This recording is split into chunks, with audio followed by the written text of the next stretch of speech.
आज का हमारा टॉपिक है पूर्ण प्रतियोगिता में फर्म का संतुलन। लास्ट लेक्चर में मैंने आपको समझाया कि पूर्ण प्रतियोगिता का मीनिंग क्या है, विशेषताएं क्या है और फर्म और उद्योग का अर्थ क्या है। आज हम स्टार्ट कर रहे हैं फर्म का संतुलन, equilibrium of the firm under perfect competition.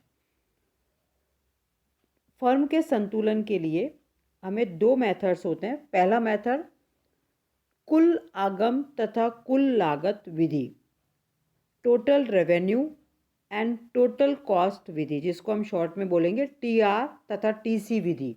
और दूसरा मेथड है हमारा सीमांत आगम तथा सीमांत लागत विधि, इसको हम बोलेंगे एमआर तथा एमसी विधि। तो सबसे पहले हम जिस मेथड का डिस्कशन कर रहे हैं वो है हमारा टीआर और टीसी मेथड। इसके अनुसार, इस मेथड के अनुसार, टीआर और टीसी मेथड के अनुसार एक फर्म उस समय संतुलन की स्थिति में होती है जब निम्नलिखित दो शर्तें वो पूरी करती हो। तो पहली शर्त है कि संतुलन उत्पादन स्तर पर टीआर तथा टीसी के बीच अधिकतम दूरी होनी चाहिए। टीआर का मतलब होता है रेवेन्यू, यानी पैसा आ रहा है हमारे पास, और टीसी का मतलब होता है हमारी क्या कॉस्ट उसके बीच लग रही है। तो पहली कंडीशन है कि इन दोनों के बीच मैक्सिमम डिस्टेंस होनी चाहिए, और ऐसा तब होता है जब टीआर तथा टीसी में परिवर्तन की दर समान हो। सेकंड पॉइंट है हमारा, सेकंड शर्त है कि संतुलन उत्पादन स्तर पर कुल आगम कुल लागत से अधिक हो, टीआर टीसी से ज़्यादा हो या बराबर हो। तो इस मेथड के लिए एक ग्राफ शो हो रहा है। उस ग्राफ में दो कर्व बनाए हुए हैं, टीआर और टीसी। टीआर फर्म का कुल आगम वक्र है जो उत्पादन के साथ साथ समान दर से बढ़ता जा रहा है, और टीसी कुल लागत वक्र है जो शून्य उत्पादन पर भी ओ जी के बराबर है। यहाँ ये ध्यान रखना है कि टीसी कर्व कभी भी जीरो से शुरू नहीं होता, जीरो उत्पादन पर भी वो ओ जी है। इसका कारण है कि शून्य उत्पादन पर भी फर्म को कुछ स्थायी लागत, टोटल फिक्स कॉस्ट का भुगतान करना पड़ता है, और फिर जैसे जैसे उत्पादन बढ़ता जाता है वैसे वैसे कुल लागत बढ़ती गई है। कुल लागत में वृद्धि उत्पादन नियमों के अनुसार होती है। ये प्रारंभ में उत्पादन वृद्धि नियम की क्रियाशीलता के कारण धीमी गति से बढ़ती है तथा उत्पादन के अनुकूलतम आकार के बाद उत्पत्ति ह्रास नियम की क्रियाशीलता के कारण तेजी से बढ़ती है। और इस ग्राफ को देखने से हमें मालूम भी पड़ रहा है कि फर्म को OM2 से कम तथा OM3 से अधिक उत्पादन करने पर हानि होती है, यानी A पॉइंट से कम और B पॉइंट से ज़्यादा उत्पादन करने पर हानि होती है, क्योंकि OM2 से उत्पादन से पहले तथा OM3 उत्पादन के बाद फर्म का टीआर फर्म की टीसी से कम है, यानी टीसी ज़्यादा है और टीआर कम है। उत्पादन की OM2 मात्रा तथा उत्पादन की OM3 मात्रा पर फर्म सम विच्छेद बिंदुओं की स्थिति में, अर्थात इन ए और बी बिंदु पर फर्म को ना तो लाभ होता है ना हानि होती है।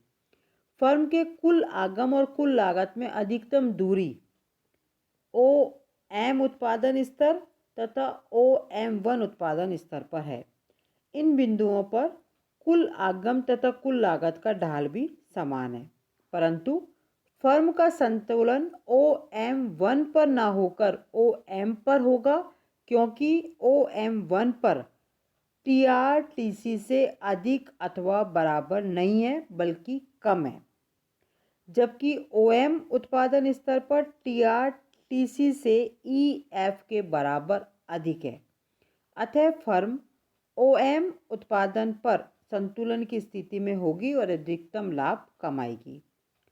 OM1 उत्पादन स्तर पर फर्म को अधिकतम हानि होती है, अतः OM1 उत्पादन स्तर पर फर्म का संतुलन नहीं हो सकता। उसके बाद सेकंड मेथड आता है हमारा MR और MC मेथड। इस मेथड के अनुसार भी फर्म उस समय संतुलन की स्थिति में होगी जब दो शर्तें वो पूरी करे।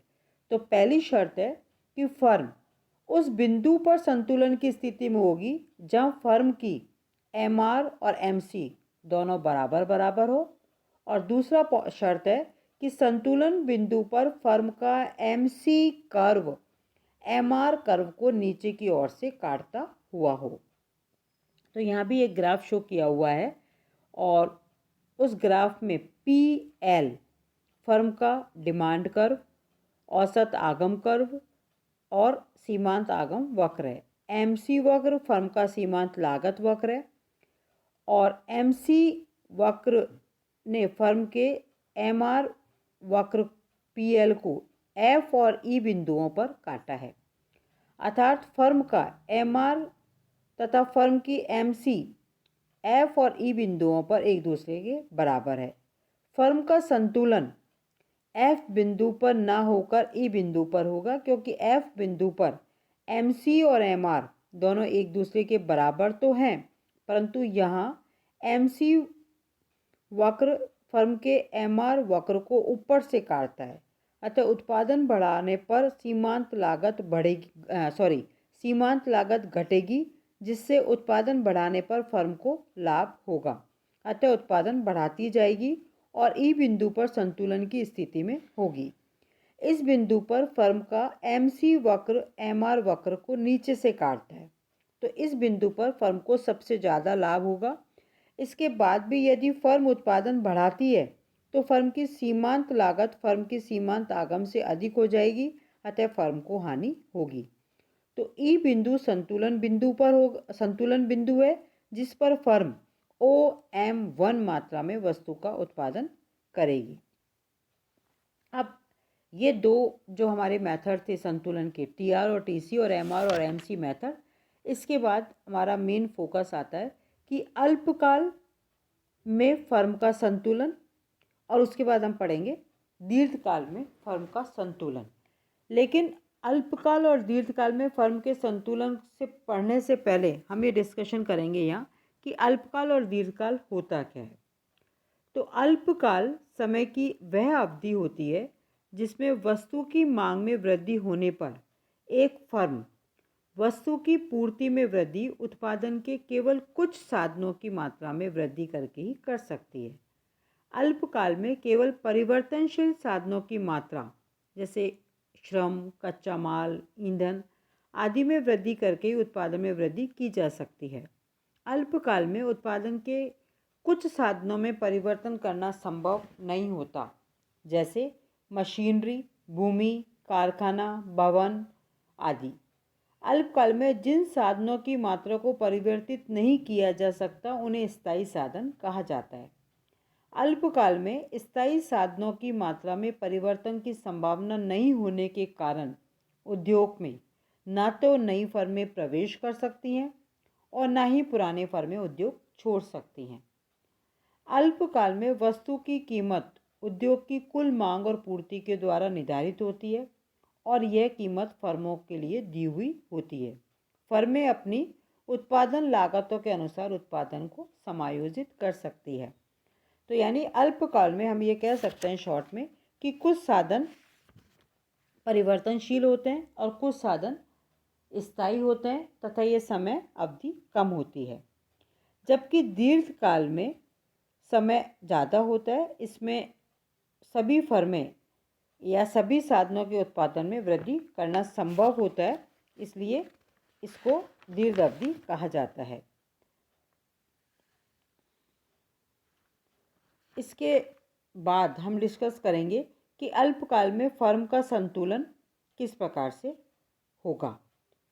तो अल्पकाल में फर्म का संतुलन होने के लिए 3 अवस्थाएं हो सकती हैं: असामान्य लाभ, सामान्य लाभ और सामान्य हानि।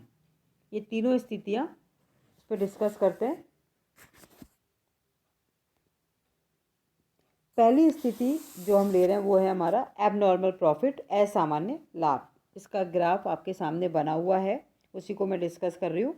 अल्पकाल में फर्म उस समय असामान्य लाभ कमाती हुई होती है जब संतुलन बिंदु पर फर्म का AR फर्म की AC से अधिक हो।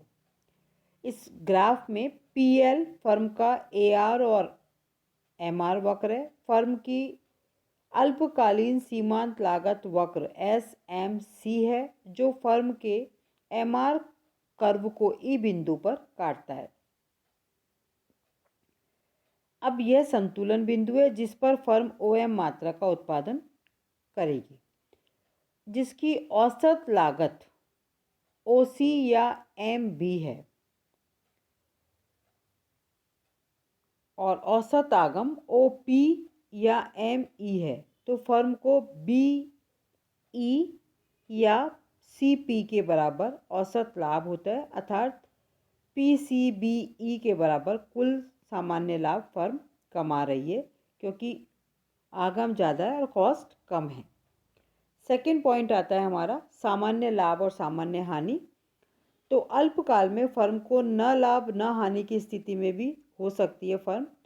जब संतुलन बिंदु पर फर्म का एआर और फर्म की एसी दोनों बराबर होती है तो फर्म को ना तो लाभ होता है ना हानि होती है।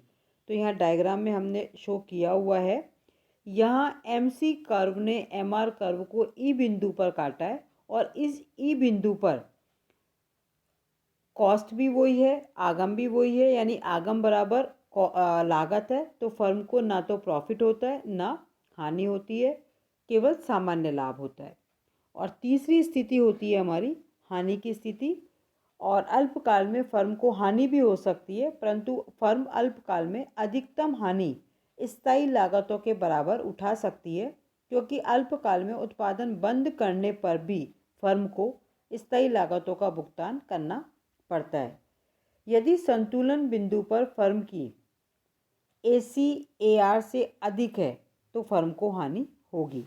तो जो डायग्राम है उसमें एमसी कर्व ने एमआर कर्व को ई1 बिंदु पर काटा है और बी1 बिंदु पर इसकी कॉस्ट है, यानी कॉस्ट अधिक है और रेवेन्यू कम है। तो यहाँ फर्म को C1, P1, E1 और B1 के बराबर कुल हानि हो रही है, जहाँ कॉस्ट ज़्यादा है और रेवेन्यू कम है। तो तीन पॉसिबिलिटीज़ अल्पकाल में हो सकती है: एबनॉर्मल प्रॉफिट, नॉर्मल प्रॉफिट और नॉर्मल लॉस। नेक्स्ट हमारा आता है दीर्घकाल में फर्म का संतुलन।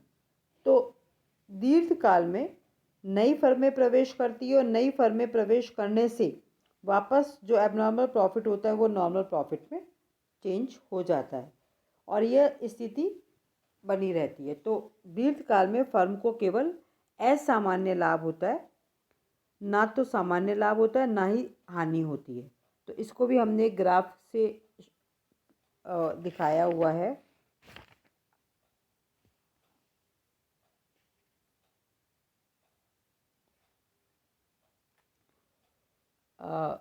जो ग्राफ है उसमें शो हो रहा है कि दीर्घकाल में फर्म को केवल नॉर्मल प्रॉफिट होता है, सामान्य लाभ होता है।